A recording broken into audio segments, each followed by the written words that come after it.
রাসূল সাল্লাল্লাহু আলাইহি ওয়াসাল্লাম বলেছেন, 4টি জিনিস আপনার ঘরে থাকলে এখনই সরিয়ে ফেলুন, না হয় আপনার ঘর বরকতশূন্য হয়ে পড়বে। টাকা পয়সা যতই উপার্জন করুন, কিভাবে খরচ হয়ে যাবে আপনি নিজেও বুঝতে পারবেন না।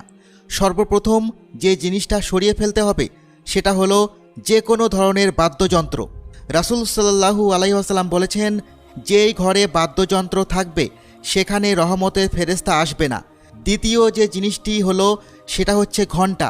বন্ধুরা, যে কোনো ধরনের ঘণ্টা যদি আপনার ঘরে থাকে তাহলে সেই ঘরে রহমতের ফেরেশতা আসবে না।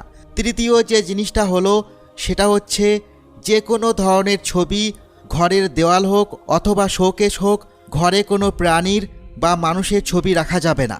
চতুর্থ যে জিনিসটা হলো সেটা হচ্ছে টয়লেট থেকে বের হয়ে দরজা আটকে রাখবেন, কোনোভাবেই দরজা খোলা রাখবেন না।